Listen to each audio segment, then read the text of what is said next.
iman yang benar. Iman seperti apa yang Tuhan sukai? Ya, iman seperti apa yang masuk dalam kategori iman yang benar? Ya, terkadang-kadang saudara-saudara kita berpikir bahwa iman yang benar itu sangat tergantung dengan perbuatan kita yang benar. Iman itu sangat tergantung dengan sikap kita. Iman kita tergantung dengan lahir dari perbuatan-perbuatan kita yang benar. Ternyata tidak seperti itu, saudara. Jadi kita akan belajar hari ini iman yang benar. Dari kitab Yakobus pasal 5 ayat yang ke-16. Kita baca ayat ini bersama-sama dalam hitungan yang ketiga. 1, 2, 3. Karena itu hendaklah kamu saling mengaku dosamu dan saling mendoakan supaya kamu sembuh. Doa orang benar bila dengan yakin didoakan sangat besar kuasanya. Perhatikan, ya. Doa orang yang benar. Nah, kalau kita lihat di sini, saudara, bagaimana tulisan dari Rasul Yakobus mengatakan, karena itu hendaklah kamu saling mengaku dosamu dan saling mendoakan. Ini penting. Seberapa dalam kita disembuhkan, mengalami kesembuhan itu, seberapa dalam kita saling mengampuni. Ya. Saudara-saudara, ini penting sebab dikatakan di kalimat yang terakhir, doa orang benar bila dengan yakin didoakan sangat besar kuasa. Selama ini seringkali kita merasa doa yang benar itu, doa orang benar itu tergantung dengan doa yang benar. Sehingga ketika kita disuruh untuk menyampaikan doa atau untuk menaikkan doa, kita merasa tidak layak. Dia bilang begini, doaku nggak benar. Ya, doa si anu lah, dia lebih pintar berdoa. Ingat, jadi yang didengar oleh Tuhan bukan doa yang benar. Ya, tapi perhatikan poinnya, doa orang benar bukan doa yang benar. Beda nggak itu? Beda nggak? Coba dibaca ke depan. Beda nggak? Beda nggak doa orang benar dengan doa yang benar? Sekalipun doa saudara benar, kalau saudara bukan orang benar, maka doa saudara tidak didengarkan oleh Tuhan. Ya, artinya doa saudara itu tidak mengalami apa? Kuasa. Karena dikatakan doa orang benar bila dengan yakin didoakan. Jadi ada kasus di sini, saudara, dia sudah orang benar, tapi tidak yakin. Nah, itu yang persoalan. Kita sudah orang benar, ini nggak ada masalah. Secara status kita sudah orang benar, tapi problemnya adalah kita kurang yakin atau tidak yakin. Kenapa orang benar tidak yakin doanya besar kuasanya? Karena apa? Karena dia mengacu kepada perbuatan-perbuatannya. Dia merasa ketika dia sebagai orang benar, namun tidak mampu berbuat benar. Seringkali kan kita tidak sanggup berbuat benar, sehingga kita merasa bahwa doa kita tidak akan dijawab oleh Tuhan. Ternyata menurut firman ini itu adalah keliru. Sebab yang dibutuhkan supaya doa kita mengalami kuasa, ya, perhatikan, saudara harus menyadari dua hal. Siapa saudara di dalam Tuhan? Siapa saudara di dalam Tuhan? Orang benar. Amin. Amin. Dan saudara tahu, ketika kita sudah menerima kasih karunia, kita sudah lahir baru diselamatkan, maka status kita berubah dari orang berdosa menjadi orang benar. Ya. Tapi di sini muncul problem yang baru. Ketika kita sudah menjadi orang benar, maka iblis tidak berhenti. Dia akan membuat kita ragu. Perhatikan apa yang dilakukan oleh iblis di Taman Eden. Adam dan Hawa adalah orang benar pada saat itu, sebelum mereka jatuh dalam dosa. Tapi bagaimana iblis membuat propaganda? Dia membuat tipu-tipu sana sini, saudara-saudara. Akibatnya Hawa mulai diragukan. Dia tidak lagi meyakini siapa dia di dalam Tuhan. Dan kejatuhan kita sebagai orang percaya itu dimulai dari ketidaksadaran kita siapa kita di dalam Tuhan. Itu sebabnya seringkali kita tidak menjadi yakin Walaupun kita sudah menjadi orang benar, namun kita tidak menjadi yakin. Kenapa? Karena kita mendasarkan iman kita pada perbuatan. Ingat, iman yang didasarkan pada perbuatan, maka orang itu hanya akan memunculkan dua hal. Yang pertama, kalau tidak merasa benar, ya, saya ulangi ini. Kalau dia tidak merasa benar, pasti merasa tidak layak. Dua-dua ini pernah saya sampaikan sama. Itu bagaikan darah tinggi dengan darah rendah. Itu penyakit rohani. Merasa benar dan merasa tidak layak. Lihat, saudara-saudara. Ini adalah akibat daripada ketidakyakinan.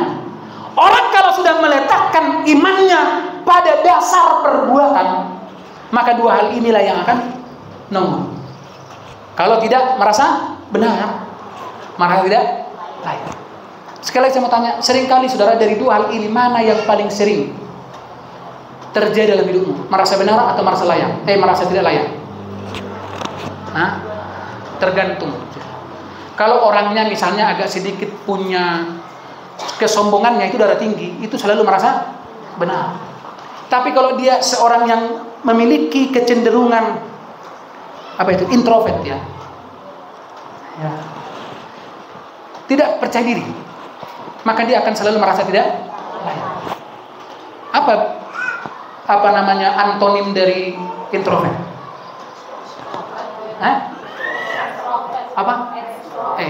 Kan itu.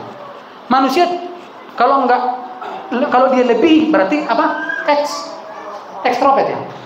Kalau lebih, kalau kurang kan ada kadang-kadang bilang ini adanya kurang-kurangnya ini katanya kan. Apa bedanya ada kurang-kurangnya, ada lebih-lebihnya? Orang lebih-lebihnya kan? Apa bedanya itu? Kalau ada lebih-lebihnya itulah namanya X. Ya. Kalau ada kurang-kurangnya itu namanya minder yang berlebihan. Itu yang sering merasa tidak layak. Kenapa dua ini muncul? Karena imannya dibangun pada perbuatan. Ya. Jadi sekali lagi perhatikan poinnya saudara-saudara. Doa orang benar, ya, bukan doa yang benar. Jadi walaupun doamu mersamburekan, Tuhan tetap dengar kalau saudara adalah orang benar. Apalagi ditambah dengan keyakinan. Saudara harus yakin. Saya ulangi kembali, kenapa seringkali kita tidak yakin padahal kita sudah menjadi orang benar? Karena iblis meragukan kita. Kita selalu kembali pada fakta bahwa iman itu dibangun berdasarkan apa? Perbuatan. Itu sebabnya ketika kita merasa sudah bisa melakukan firman, kita bisa menjadi kayak angkat kepala, gitu ya. Gagal sekali saudara kita menjadi jatuh kepala. Nah, dengarkan saudara, iman seperti itu bukanlah iman yang benar. Nah, kita akan melihat iman yang benar itu apa, saudara. Menjadi orang benar, perhatikan. Menjadi orang benar itu bukan karena berbuat benar. Perhatikan. Saya saudara datang ke sini, kalau nanti saudara nggak paham ini, saya yang buang-buang duit, buang-buang kolektif saudara ke sini. Seolah-olah surga kekurangan dana. Ya, dengar. Menjadi orang benar itu bukan karena berbuat benar. Ini adalah inti dari kekristenan. Sekali lagi, jantungnya pengajaran Tuhan Yesus itu di situ. Itu makanya bangsa Israel mengejar keselamatan dengan perbuatan. Akhirnya mereka tersandung. Siapa yang membuat mereka tersandung? Yesus, batu sandungan. Makanya Yesus yang membuat mereka tersandung itu harus mereka lenyapkan melalui salib, dibunuh dia. Karena dianggap Yesus itu penista agama. Seluruh isi hukum Taurat mengatakan bahwa keselamatan itu hanya didapatkan melalui perbuatan. Ya. Yesus datang. Dia mengatakan bahwa hukum Taurat itu sempurna. Tidak mungkin ada orang di dunia, satu orang di dunia yang mampu melaksanakan perintah hukum Taurat dengan sempurna. Itulah sebabnya Yesus Allah. Dia adalah Allah yang mengambil rupa menjadi manusia. Dia manusia sama dengan kita. Dialah yang menggenapi seluruh tuntutan hukum Taurat. Jadi seluruh isi tuntutan hukum Taurat yang sempurna itu digenapi dalam diri Kristus, dalam tubuhnya. Sehingga sekarang kita tidak berada lagi di bawah hukum Taurat, tapi di bawah kasih karunia. Siapa yang percaya kepada Kristus yang sudah mati, yang sudah menggenapi tuntunan hukum Taurat itu, maka dia menjadi orang yang benar, dia menjadi selamat. Ya. Dan sekali lagi perhatikan bahwa menjadi orang benar itu bukan karena berbuat benar. Halo? Coba, sekali lagi, coba sama-sama katakan, menjadi orang benar bukan karena berbuat benar. Menjadi orang benar bukan karena berbuat benar. Karena coba bayangkan, seluruh agama mengatakan bahwa syarat selamat itu, makanya berbeda-beda konsepnya. Ada yang mengatakan bahwa nanti akan ditimbang perbuatan amal dengan perbuatan dosa. Apabila perbuatan amal kita lebih banyak, mungkin lebih beratlah amalnya 1 ons. Bayangkanlah, tiba-tiba 1 ons gitu. Ya. Maka dia masuk surga. Tapi konsep yang diajarkan oleh Tuhan Yesus sudah seperti itu. Ya. Surga tidak didapat melalui perbuatan. Keselamatan tidak didapat dari perbuatan, termasuk perbuatan yang benar. Itu sebabnya sekali lagi saya baca, menjadi orang benar bukan karena berbuat benar, tetapi menjadi orang benar itu karena iman, karena beriman. Saudara menjadi orang benar bukan karena saudara sudah melakukan apa-apa, tetapi saudara menjadi orang benar itu karena saudara percaya, beriman. Haleluya. Haleluya. Bahkan kita sudah mempelajari ini, saudara. Berapa minggu yang lalu saya sampaikan, bahkan iman itu pun itu dianugerahkan Tuhan. Haleluya. Makanya saya bilang, dengar, menjadi orang Kristen itu tidak seperti konsep manusia secara umum. Ya, kita tidak bisa memilih sembarangan gitu. Kalau kita tidak dipilih, ya, saya yakin banyak orang yang kagum dengan ajaran Yesus, tapi mereka mungkin belum menerima anugerah itu. Karena seluruh isi Alkitab mengatakan tidak seorang pun yang percaya kepada Yesus Kristus sebagai Tuhan dan Juru Selamat kalau itu tidak dianugerahkan kepadanya. Bahkan Yesus pernah mengatakan, tidak akan seorang pun yang datang kepadaku kalau dia tidak ditarik oleh Bapa. Artinya menjadi orang Kristen, sekali lagi dengar, menjadi orang Kristen itu karena pilihan Tuhan. Amin. Amin. Amin. Jadi berbanggalah saudara karena dipilih Tuhan. Itu yang selalu katakan, berbanggalah saudara karena dipilih Tuhan. Jadi iman itu pemberian Tuhan. Ya, iman itu pemberian Tuhan. Saudara nggak akan dapat iman dimanapun di dunia ini. Mau di toko, di Sujuya Mall, ya, di Ramayana. Coba nanti tanya, berapa iman di sini? Saudara pergi ke Baca Horas, Perluasan, berapa di sini iman? Ada nggak yang jual iman di sini? Iman itu tidak dijual.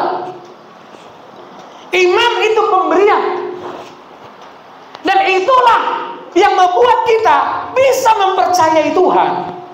Kan logikanya begini, kenapa di dunia ini banyak orang yang tidak percaya Yesus Kristus adalah Tuhan? Bahkan banyak orang mengejek. Kenapa mereka tidak bisa mempercayai ketuhanan Yesus? Karena untuk mempercayai ketuhanan Yesus itu nggak bisa dengan kekuatan manusia, nggak cukup dengan kemampuan intelektualnya. Itu makanya kita belajar tentang iman. Ada iman historis sejarah, iman pengetahuan, ya. Tapi ada iman yang sejati. Ternyata kita bisa menerima kebenaran bahwa Yesus Kristus adalah Tuhan itu karena iman. Dan iman yang sudah miliki sekarang itu tidak dimiliki oleh semua orang. Haleluya. Haleluya. Haleluya. Makanya jangan main-main jadi orang Kristen, saudara. Saya hari Minggu kemarin saya sudah sampaikan itu. Kalau saudara adalah orang Kristen yang sejati, dengar, Alkitab mengajarkan ada dua, nanti pemisahan terjadi. Ya, Yesus menggambarkan itu nanti akan dipisahkan mana domba dan mana kambing. Ya, domba itulah Kristen sejati. Sementara kambing itulah Kristen KTP. Apa bedanya Kristen sejati dengan Kristen KTP, Pak Gembala? Kristen sejati adalah setelah dia lahir baru, menerima keselamatan, maka hidupnya mengalami perubahan. Sama-sama katakan perubahan. Ada progresnya, walaupun mungkin lambat, Yang selalu saya kasih contoh misalnya begini. Yang tadinya dia holit mangging, sesudah dia menerima keselamatan, sekarang manggingnya hilang, tinggal holit. Aku sekarang Pak Gem sudah ada perubahan. Apa itu?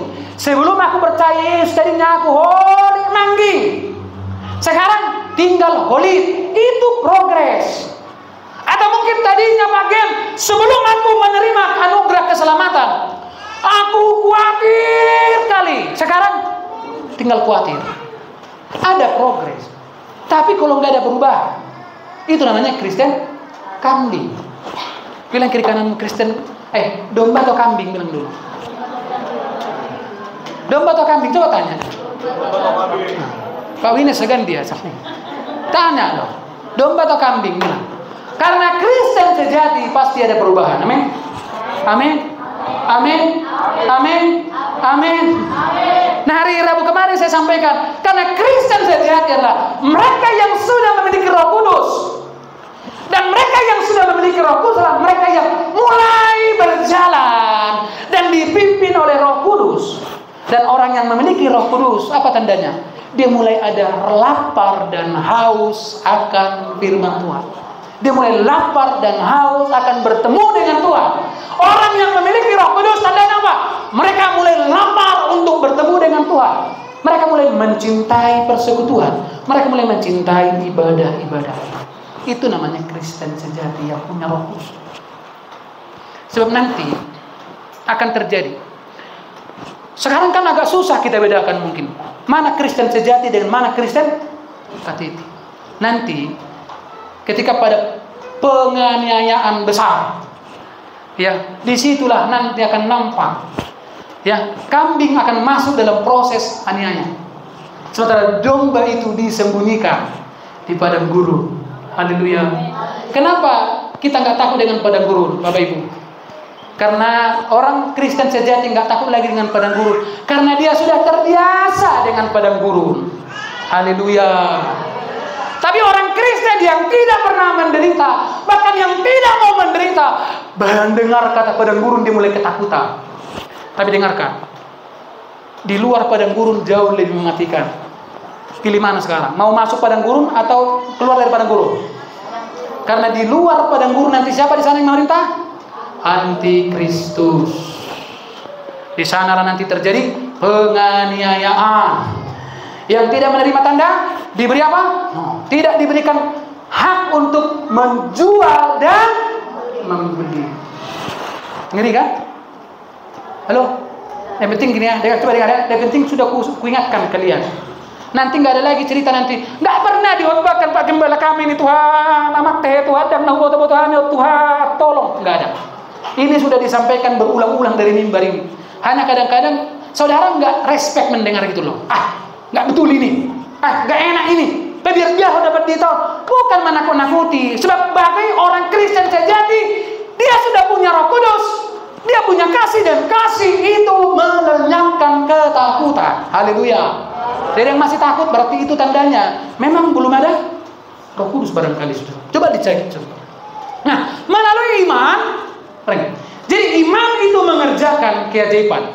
Ketika saudara beriman, iman itu terjadilah namanya justifikasi. Sama-sama katakan justifikasi atau justification dalam bahasa Inggris.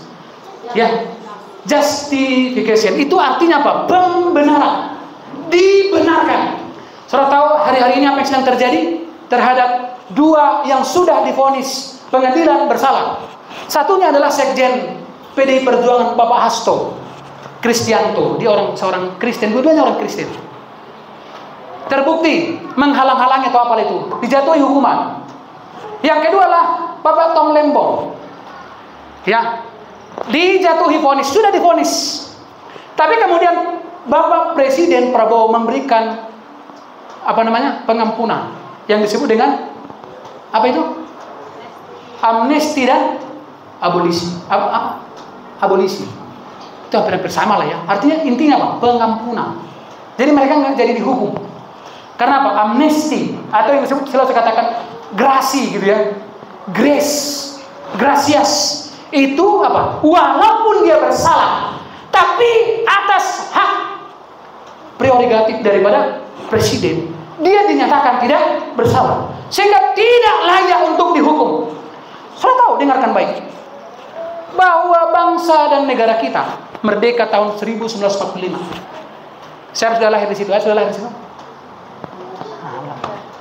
Ya. Selalu kita dengarkan ada satu kalimat yang sangat spektakuler gitu. Dia bilang begini, tahu nggak bahwa kemerdekaan ini tidak didapatkan dengan gratis. So banyak negara-negara kemerdekaannya dihadiahkan. Contoh Malaysia, itu bekas jajahan Inggris. Mereka tidak pernah berjuang. Jadi kemerdekaan mereka dihadiahkan oleh orang Inggris. Indonesia tidak dihadiahkan. Itu sebenarnya ada kalimat yang mengatakan kemerdekaan itu dibayar dengan apa? Darah anak bangsa. Artinya darah bisa menyelamatkan, sehingga Indonesia menjadi satu negara yang berdaulat. Terlebih darah Kristus, saudara. Ya, jadi darah Kristus. Ketika saudara percaya, darah Kristus 2000 tahun yang lalu yang sudah tumpah. Perhatikan, itu berdampak, memiliki dampak justification. Darah itu membenarkan kita. Yang tadinya kita orang berdosa, orang bersalah, tapi melalui darah itu terjadilah namanya pembenaran. Jadi kita menjadi benar bukan karena benar, tapi karena dibenarkan. Haleluya. Loh, apa yang membenarkannya, Pak Gembala? Yang membenarkan kita darah Kristus. Haleluya. Melalui apa? Melalui iman. Ketika saudara percaya kepada Yesus, lahir baru, saudara diubah menjadi baru. Saudara punya status yang baru. Ini selalu saya katakan contoh, analogi saya buat. Contoh babi. Siapa di sini yang tahu babi, angkat tangan? Yang tahu babi, angkat tangan. Nah, banyak yang nggak tahu babi ya.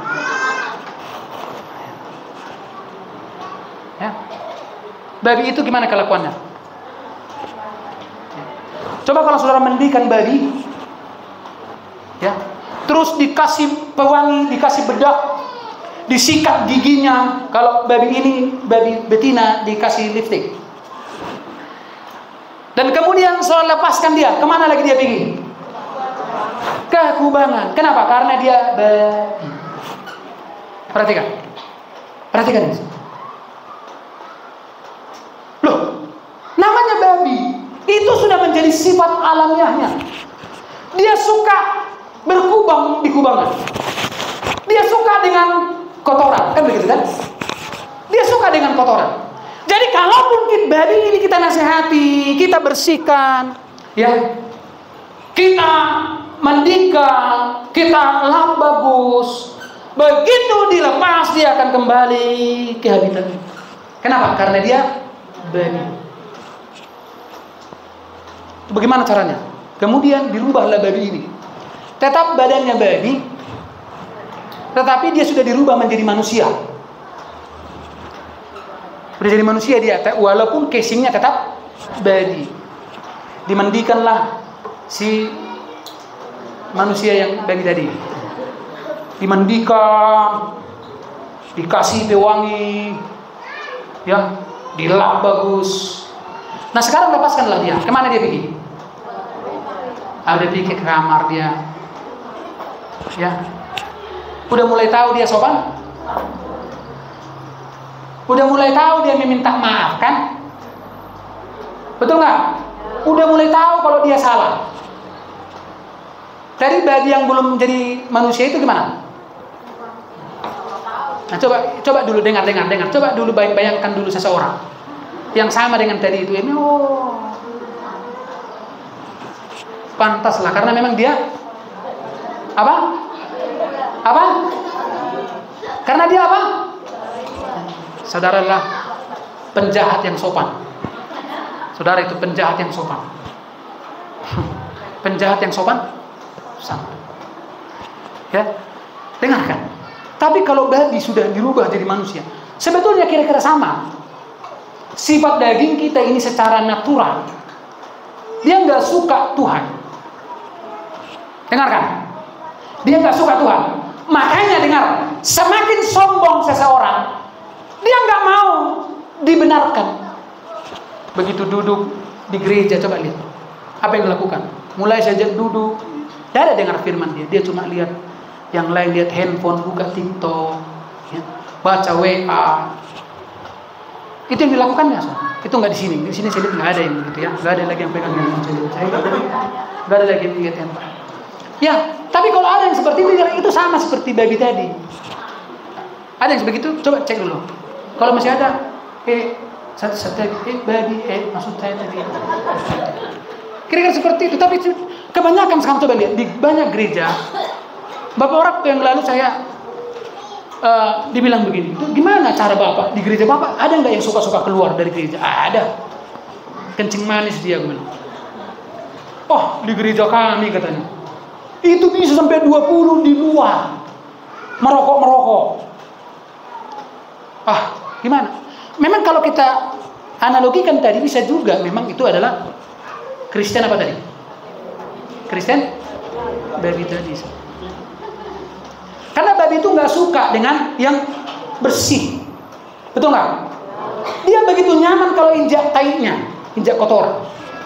Pernah nggak saudara lihat babi muntah-muntah menginjak taiknya? Kenapa? Taikku. Ada nggak? Enggak. Nah, begitulah daging kita secara natural. Dia suka kotoran. Dia suka berdosa. Dia suka melawan Tuhan. Dia suka melakukan semua yang bertentangan dengan Tuhan. Tapi begitu kita sudah diselamatkan, diberikan anugerah menjadi manusia baru, dengarkan, maka itu mulai berubah.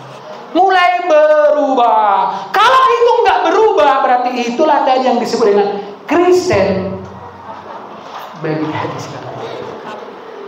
Ya, hanya Kristen KTP.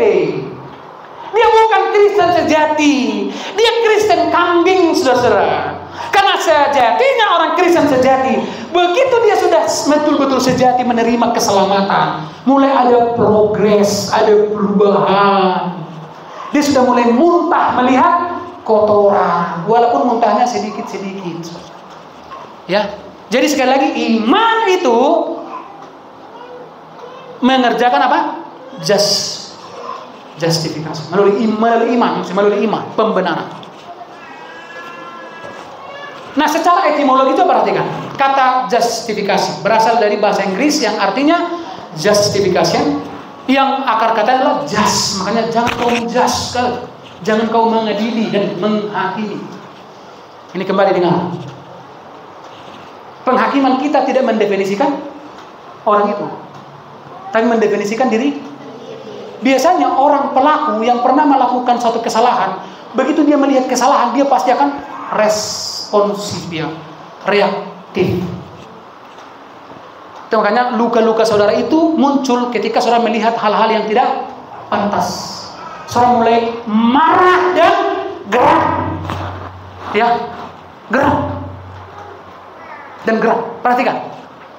Dalam bahasa Indonesia, justifikasi diartikan sebagai pembenaran, pembuktian atau alasan yang mendukung suatu tindakan, keputusan atau keyakinan agar dianggap benar atau dapat diterima secara rasional.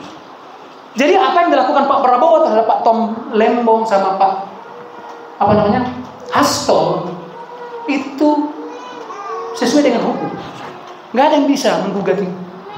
Karena presiden punya hak untuk mengampuni berdasarkan undang-undang. Hak itulah yang digunakan oleh Allah untuk memberikan grace kepada kita sebagai orang berdosa. Darah itu mengakibatkan apa? Pembenaran. Roma 3:24, baca 1, 2, 3. Dan oleh kasih karunia telah dibenarkan dengan sebentar. Halo, coba dibaca mulai dari belakang. Perhatikan ke depan. Baca 1, 2, 3. Oleh kasih karunia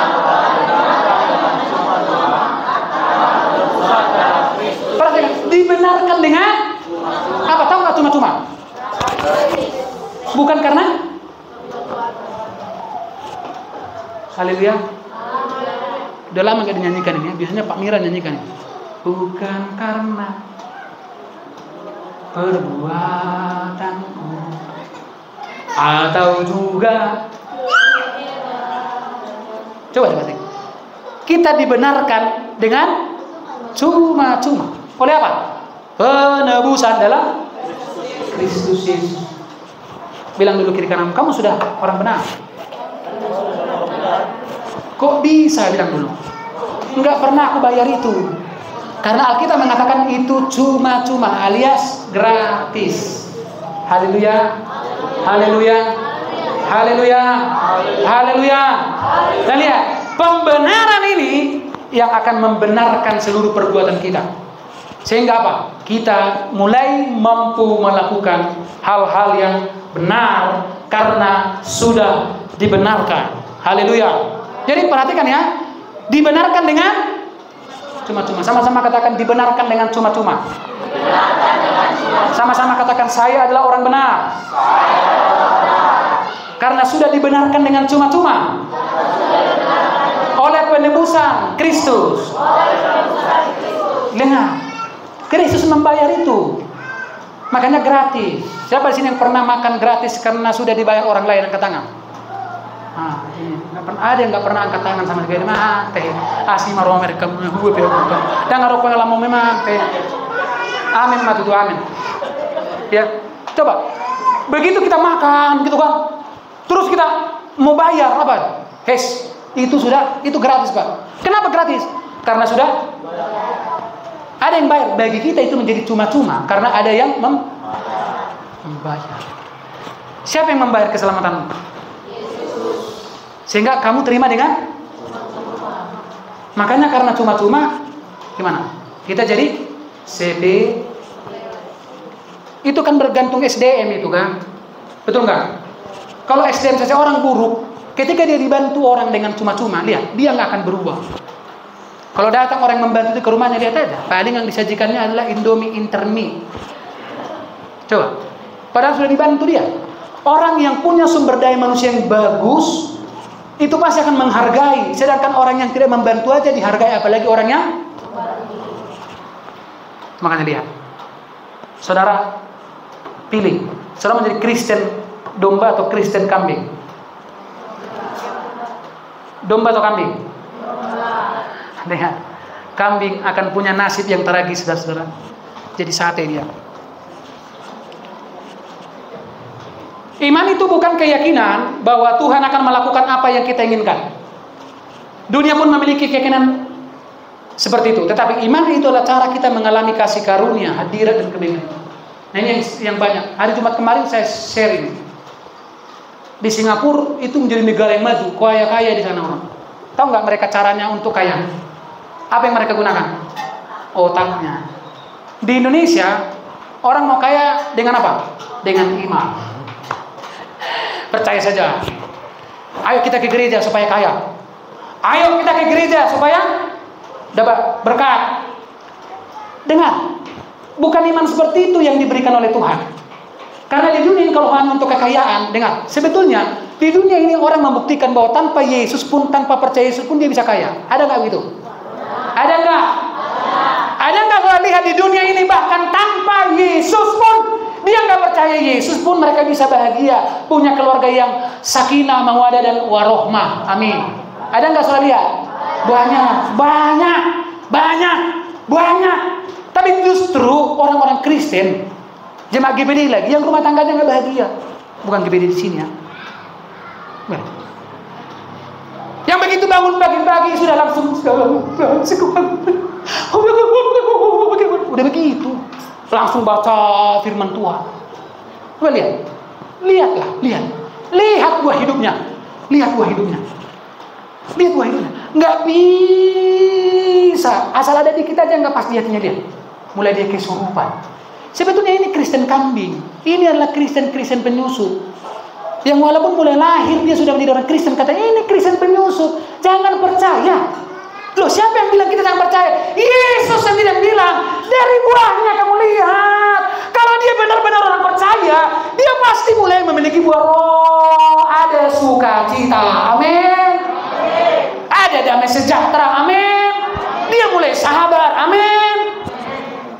Di dunia ini nggak ada yang seperti di surga, betul nggak? Saudara kemanapun pergi, selalu ada masalah nggak? Kalau nggak masalahnya dari luar saudara, pasti dari dalam. Tapi selama dari dalammu itu nggak ada masalah, apapun nggak akan jadi masalah. Tapi kalau sudah bermasalah dalamanmu, mau nggak ada masalah pun di luarnya, pasti akan cemberut. Coba perhatikan kiri kanannya, ada nggak mukanya yang sudah mulai cemberut. Padahal dia nggak diare, dia nggak mencret sehat-sehat. Kalau ada yang dikit nggak pas dia senang, itu namanya Kristen penyusup. Ya, lihat di luar sana, mereka nggak panggil Yesus. Lihat, mereka bahagia nggak? Anaknya ada 3, berhasil semua. Saudara bersaudara itu saling memperhatikan. Lihat Ayu Ting Ting, ya, saling memperhatikan saudaranya. Datanglah kita, orang Kristen, nggak cakapan sama saudaranya. Halo, betulkah itu Kristen? Hei, kalau kamu tidak berdamai, tidak cakapan dengan saudaramu, kamu bukan Kristen sejati. Kamu Kristen penyusup. Dengarkan, kamu Kristen penyusup. Loh, bukan saya yang bilang itu, Yesus yang bilang. Lihat dari buahnya. Kalau dia benar orang Kristen, dia mulai mengampuni.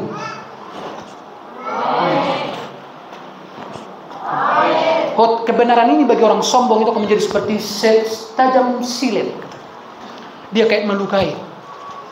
Ya, firman Tuhan itu bukan melukai, tapi dia menyembuhkan. Karena sebetulnya kita sudah terluka. Diterangi firman itu, kita akan memilih 2 hal. Apakah kita memilih mempercayai kebenaran itu, atau melindungi luka kita supaya semakin terluka. Lihat, jadi iman itu diberikan bukan supaya Tuhan melakukan apa yang kau inginkan. Percayalah. Pernah nggak saudara dengar begitu? Percaya, Tuhan pasti memberkati kita. Tuhan pasti membuat usaha kita berhasil. Tuhan pasti, dan Tuhan pasti. Semua ukurannya lahiriah. Dengar maksud saya begini. Kalau imanmu hanya berorientasi ke situ, dengar. Dunia pun punya iman yang sama.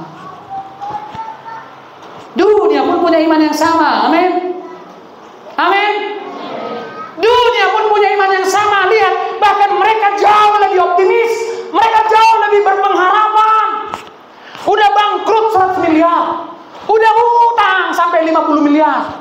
Mereka lebih optimis daripada kita yang utangnya baru 3.200.000. Udah minta mati. Kenapa? Dengar. Makanya ini saatnya kita mengganti keyakinan. Amin. Kalau kau lihat hidupmu tidak produktif, dengar. Kalau engkau lihat hidupmu tidak produktif, hidupmu tidak berdampak baik, hidupmu tidak mendatangkan kebaikan, ini waktunya ganti keyakinan. Ganti keyakinan. Hari Jumat kemarin saya bilang di Singapura ada data sekarang kekristenan itu mulai bertumbuh.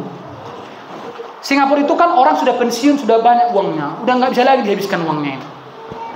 Jadi kalau dicek misalnya ke Indonesia, dicek Bank Mandiri 50 miliar, gitu ya. Dicek di Bank BCA 150 miliar. Sementara anak-anaknya semua sudah kaya raya, apartemennya di mana-mana, udah bingung dia menghabiskan, tapi tetap mengalami kekosongan. Sehingga di Singapura sekarang terjadi fenomena baru. Orang-orang tua sudah mulai mencari Tuhan. Mereka mulai percaya, ternyata bukan ini pencapaian yang paling inti dalam kehidupan. Mereka mulai mencari Tuhan. Di masa tuanya mulai mencari Tuhan. Mereka mencari Tuhan benar-benar sesudah kaya. Beda dengan kita, mencari Tuhan untuk kaya. Itu makanya enggak kaya-kaya. Bahkan dia makin kecewa. Karena ternyata Tuhan tidak melakukan seperti yang di otaknya. Karena dia bisa berpikir, bisa mengelabui Tuhan. Ingat, dengarkan baik-baik. Tapi iman itu diberikan supaya kita bisa mengalami apa? Kasih karunia. Amin. Amin. Apa itu kasih karunia? Saudara bisa tetap tenang di tengah badai. Walaupun banyak masalah, saudara tetap bisa mengatakan terima kasih Tuhan. Terima kasih Tuhan. Walaupun ada guncangan, saudara bilang thank you. Terima kasih Tuhan. Itulah namanya mengalami kasih karunia. Ya, walau pohon ara tak berbunga, pohon tuh, gak ada ada yang mendukung lagi, tetap dia mengucap syukur dan semakin setia. Bukan karena contoh usahamu udah jalan langsung dangadok Tuhan ini. Itu makanya dengar. Halo, perhatikan dulu ke depan saudara. Kalau saudara ingin kaya atau berduit menurut standar dunia, gunakanlah berbahaya nggak menurut saudara? Orang nanti diberi kekayaan tapi mohon maaf agak kurang otaknya.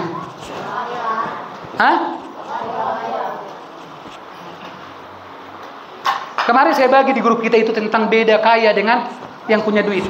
Beda nggak itu? Ada nggak orang kaya yang tidak punya duit? Ada, banyak. Ada nggak orang miskin yang punya banyak uang? Banyak.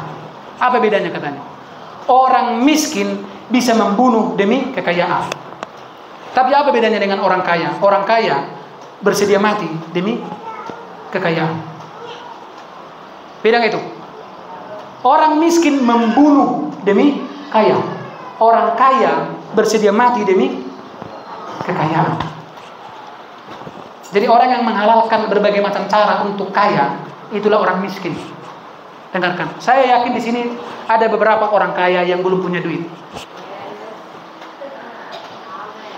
Beberapa, enggak semua. Ya. Sebagian besar sudah kaya. Kaya apa? Kaya itulah, kaya bisa berhasil menurutnya kan gitu. Tapi sebagian di sini ada orang kaya yang belum punya duit. Artinya apa? Mentalnya yang harus kaya. Jadi bapak ibu yang sudah punya anak ya, perempuan, carilah calon-calon menantu yang kaya, mentalnya kaya. Ya, walaupun mungkin belum ada asetnya, tapi dia potensinya ini bisa kaya nanti ini kan gitu.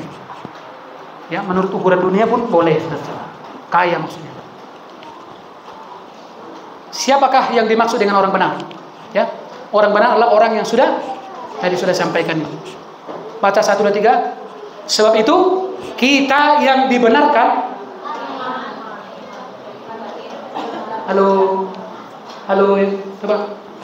coba dibaca sekali. Kita baca semuanya. Roma 5:1. 1, 2, 3. Sebab itu kita yang dibenarkan karena iman, kita hidup dalam damai sejahtera dengan Allah oleh karena Tuhan kita Yesus. Jadi dibenarkan karena apa? Bukan karena perbuatan. Jadi bukan itu dulu. Perbuatan itu tidak akan mengubah status kita. Tapi sesudah status kita diubah, maka perbuatan itu menjadi penting. Halo? Dengar. Untuk mengubah status kita menjadi orang benar itu bukan karena perbuatan. Tapi sesudah status kita diubah, maka perbuatan itu menjadi penting. Ya, sebab itu kita yang dibenarkan karena iman. Karena apa, saudara? Karena apa? Karena apa? Iman. Dibenarkan karena iman, bukan karena perbuatan. Itu makanya tadi bilang iman yang benar. Iman yang benar itulah iman yang didasarkan pada perbuatan Kristus, bukan pada perbuatan kita. Kalau perbuatanmu yang nggak akan sanggup, saudara. Dengarlah, saudara nggak akan mungkin setia dengan perbuatanmu. Karena dengar, saudara pernah nggak coba belajar untuk setia beribadah? Dicoba sekali, 2 kali, putus. Kenapa? Karena godaan lain lebih besar daripada komitmen untuk beribadah itu. Hanya dengan menerima iman, hanya dengan menerima Roh Kudus, kita bisa mengalami perubahan hidup. Galatia 2:16, baca 1, 2, 3. Kamu tahu bahwa tidak ada seorang pun yang dibenarkan oleh kamu melakukan perbuatan, tetapi hanya oleh karena iman dalam Kristus Yesus. Sebab itu kami pun telah percaya kepada Kristus Yesus, supaya kami dibenarkan oleh karena iman dalam Kristus dan bukan oleh karena melakukan perbuatan. Sebab tidak ada seorang pun yang dibenarkan oleh karena melakukan perbuatan. Jadi kita dibenarkan bukan karena berbuat, tapi karena beriman. Amin. Beda nggak itu? Beda jauh. Itu sebabnya saudara-saudara, ya di dalam kekristenan kita bisa jadi terjadi penyakit jatuh bangun. Ya, ada kalanya kita lemah, kita terjatuh. Tapi dengar, kelemahan kita, keterjatuhan kita dalam tanda petik itu tidak mengubah status kita sebagai orang benar. Dan saudara harus yakin itu. Apakah orang benar bisa jatuh? Bisa. Apakah orang benar bisa berantem? Bisa. Apakah orang benar bisa marah? Bisa. Tapi apakah orang benar bisa marah-marah terus? Nggak bisa. Nggak bisa. Jadi kalau ada orang yang merasa dia adalah orang benar, tapi kerjanya marah, itu namanya Kristen KTP. Bisa nggak tersinggung orang benar? Bisa. Tapi apakah orang benar bisa hidup dalam ketersinggungan? Nggak bisa. Itu kira-kira itu lebih dari. Langsung digoyang dia, nggak enak dia rasa, nggak cakapan. Jadi kalau ada di antara saudara yang dia menikmati nggak cakapan itu, nggak berdamai itu bukan anak Tuhan. Dengar, itu bukan anak Tuhan. Karena sesudah saudara terima keselamatan itu aktif loh. Dia mengerjakan banyak hal dalam diri kita. Itu namanya rasa bersalah ada, sehingga dia minta maaf. Aduh, sorry Laida, ya kenapa? Aduh, kemarin memang silap aku. Pas Eda lewat lagi marangan-angan, aku tuh maaf. Pas Eda klekson itu enggak aku balas kleksonnya, aku minta maaf Laida. Ya, coba kenapa dia bisa begitu? Coba, karena keselamatan itu mengerjakan banyak hal. Jadi kan? Orang benar bisakah dia marah? Bisa. Bisakah dia tersinggung? Bisa. Tapi orang benar tidak bisa hidup dalam kemarahan. Orang benar tidak akan mungkin bisa hidup dalam ketersinggungan secara terus menerus. Pasti dia ditegur dari dalam. Roh Kudus itu mulai memperbaiki, salah itu sikap dari itu. Mabel gahudu hati-hati. Begitu pakai jo pinggol mi nang dalam satay. Unang dalam cumi kari jo. Kadang-kadang kan mulut kita lebih banyak bekerja daripada kuping kita. Siapa sih yang begitu? Mana mungkin mengaku saudara-saudara. Ya. Yakobus mengatakan lambat untuk cepat untuk. Kadang-kadang selesai deh pengumuman ini, nggak langsung dijawab. Hamu majo, om mantong na cepat berkata-kata lambat mendengar. Hamu majo di si, tak saya deh pengumuman ini dibain. Dan di-share di pengumuman ini, kamu mau bawa maksudmu naik. Di sini nggak ada begitu, saudara. Tapi kadang-kadang mau begitu. Yang kedua, bagaimana cara kita menjadi orang benar? Ya, tadi orang benar itu adalah kebenaran yang didasarkan pada iman, bukan pada perbuatan. Bagaimana caranya kita menjadi orang benar? Kita menjadi orang benar bukan karena kita berbuat benar, tapi karena kita benar. Lihat Roma 3 ayat 20 dan 23, baca 1 2 3. Sebentar. Makin turun kali suaranya. Pura tanggungannya dia. Omat tong iman yang dasarkan pada perbuatan om. Tangan dok semangat. Coba. Bayangkan kasih karunia sudah diberitakan terus sambil lihat lain. Bayangkan lain. Lebih besar, kadang-kadang lebih hebat mesinnya orang itu ya. Di luar sana yang perbuatan. Yang perbuatan itu mereka semangat loh. Lihat. Roh PU dan datang mereka ke gereja. Karena mereka takut. Nah di sini apapun udah ditakuti gitu loh. Mau kasih karunia dia nggak takut. Mau hukum Taurat pun nggak takut. Coba. Ya coba dibaca dulu firman Tuhan ini. Ya dengan suara agak. Ya. Coba ingat dulu waktu engkau marah-marah. Lebih besar lah dari situ. Baca 1 2 3.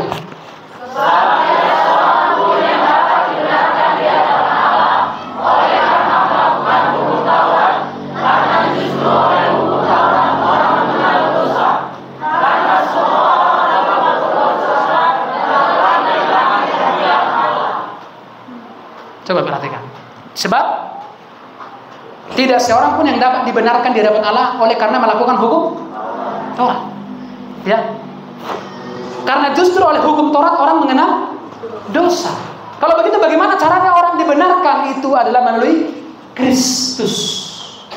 Melalui Kristus. Kalau baca nanti ayat 24 selanjutnya. Lihat. Bagaimana Kristus membenarkan kita. Jadi bagaimana caranya kita dibenarkan? Kita menjadi orang benar bukan karena kita berbuat benar, tapi karena iman. Lihat, iman bukan perbuatan. Lanjut. Menjadi orang benar itu karena dibenarkan. Ya. Disinilah kita mengalami efek dari penebusan. Jadi bukan karena benar, tapi karena sudah dibenarkan. Roma 3 ayat 23 dan 24, bukan sampai 24 ya. Kita baca kembali ya. Ayo. Masih ada suaranya ya? Coba nanti dengar dulu. Kalau ada yang nggak bersuara, itulah pelit kali dia, suaranya pun nggak mau dikasih. Nanti Tuhan ambil suaranya. Ayo baca 1, 2, 3.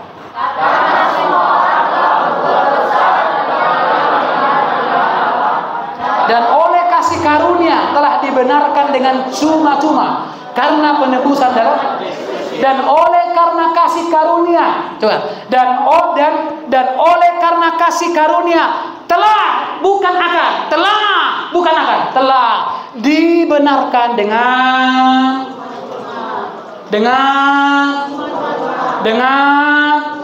Nah, inilah saudara menjadi landasan sebetulnya bahwa keselamatan saya tidak akan mungkin bisa hilang kalau memang sudah ada.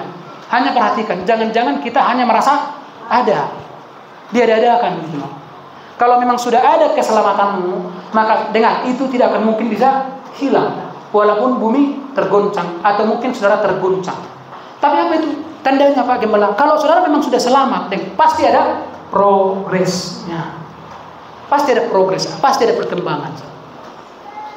Roma 5 ayat 16 sampai 19. Dan karena karunia tidak berimbangan dengan dosa, perhatikan ya, satu orang. Sebab penghakiman atas satu orang, pelanggaran itu telah mengakibatkan penghukuman, tapi penganugerahan karunia atas banyak pelanggaran itu mengakibatkan pembenaran. Ayat 17. Sebab jika oleh dosa satu orang, dosa siapa itu?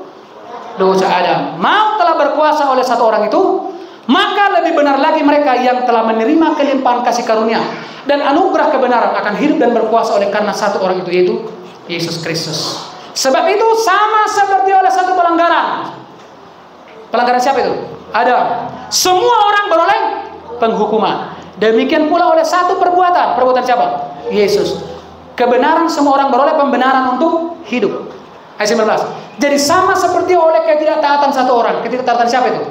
Adam. Semua orang telah menjadi orang berdosa. Demikian pula oleh ketaatan satu orang. Bukan ketaatan semua orang. Ketaatan siapa itu?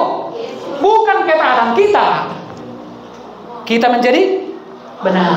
Jadi kita menjadi benar karena ketaatan siapa? Halo, kita menjadi benar karena ketaatan siapa? Apa hubungan ketaatanmu dengan status sebagai orang benar? Tidak ada. Karena saudara menjadi orang benar itu karena pekerjaan Kristus. Kita menjadi orang benar karena ketaatan Kristus. Kita menjadi orang benar itu karena perbuatan Kristus. Kita menjadi benar itu karena kebenaran Kristus. Kebenaran Kristus itulah yang dipakaikan kepada kita, saudara-saudara. Sehingga kita sekarang sudah berpakaian kebenaran. Karena pakaian Kristus itu dipakaikan kepada kita. Jadi kalau begitu, bisakah saya Pak Gembala, kalau sudah begitu nggak ada hubungannya perbuatan saya dengan kebenaran saya, berarti saya bisa berbuat sembarangan? Oh, tidak mungkin, saudara.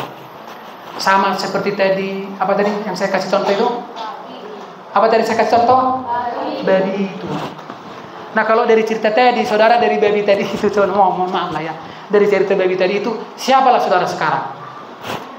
Coba dulu, siapalah saudara sekarang? Kan ada dua tadi, babi memang benar babi gitu. Dia apa-apain pun pasti akan kembali ke kubangan. Nah, yang kedua kan, diubahlah babi ini, manusia dalamnya jadi manusia, tapi casingnya tetap babi.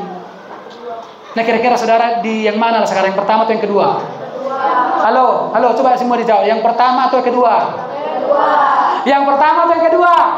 Sebelah kiri ya, sebelah kiri ini. Yang pertama atau yang kedua? Jangan takut kalau masih pertama, jangan takut dibully, saudara. Karena kalaupun sudah ngaku yang kedua, tetapnya dilihat orang. Karena dari buahnya lah kita tahu katanya kan. Ayo sebelah kanan. Yang pertama atau yang kedua? Yang pertama atau yang kedua? Demikian juga sekarang kita. Casing kita masih daging, masih daging daging. Tapi kita sudah manusia dalamnya sudah menjadi manusia ilahi. Karena ada Roh Kudus.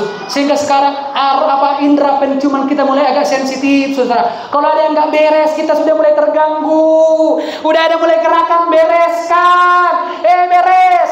Bereskan segera. Jangan cuma namamu aja si beres, katanya. Ada si beres? Ada namanya beres? Ya. Mulai kan itu namanya sudah ada hidup baru. Saudara mulai nggak nyaman hidup dalam dosa. Saudara mulai nggak nyaman hidup dalam pelanggaran terhadap Tuhan. Itu tandanya manusia baru. Kalau nggak seperti itu berarti masih nomor 1 tadi. Alias apa itu? Masih babi itu dia.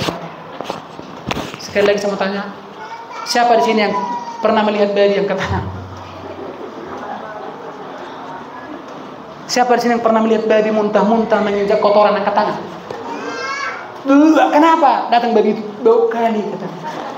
Saudara pernah lihat nggak babi mengeluh karena bau? Pernah nggak?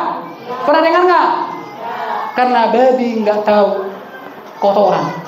Karena dia memang hidup dalam kotoran. Daging kita ini sama seperti itu, suka dalam kotoran. Suka kotoran. Dia suka kalau ada kebersihan baru dia mulai melawan. Tapi begitu Roh Kudus tinggal dalam diri kita, sekarang dia mulai manusia baru, saudara-saudara. Dia mulai agak sensitif dengan bau-bau. Sama seperti kita sekarang. Kalau misalnya ada tiba-tiba kentut di samping saudara, dan kebetulan sudah sekitar 7 hari dia nggak buang angin. Mau negur ini gereja, mau pindah juga nggak enak kan gitu kan. Sehingga saudara membutuhkan pengorbanan yang besar, betul nggak? Kadang-kadang kan di mobil bisa begitu ya. Berapa kali gitu udah penumpang kita udah pada ketiduran semua. Kemudian ada yang melepaskan gas-gas yang tidak bersahabat. Karena dia tidur nggak terjadi apa-apa gitu. Sehingga cuma sopirnya kan biasanya kan nggak tidur. Nggak tahu lah kalau saudara sopirnya biasanya tidur nggak? Sopirnya kan nggak tidur. Mulailah di mobil itu mulai merasuki AC kan gitu. Dan kalau udah masuk ke AC itu kan kita mulai sensitif dengan aroma-aroma yang tak sadar. Itu namanya sudah sehat. Tapi kalau sudah nggak sehat, bau nggak? Enggak. Kenapa? Kurang sehat aku. Coba jangan situ kau bau bau bangke. Nggak ada lo kurasa. Berarti hidungnya sedang tidak baik-baik saja. Kalau saudara hari ini sudah sehat, saudara mulai sensitif dengan segala macam kelakuan. Bukan kelakuan orang, ya, kelakuannya. Kalau saudara berdosa, kelakuan orang yang saudara selalu koreksi kan. Kelakuanmu mulai sensitif. Aduh kok gini aku ya. Kok gini aku ya. Kok nggak bisa aku ketawa ya. Kok begini aku, kok begitu aku. Itulah namanya iman yang benar itu. Haleluya. Puji Tuhan. Haleluya. Masih ada? Habis. Di hadapan kita ada perjamuan Tuhan.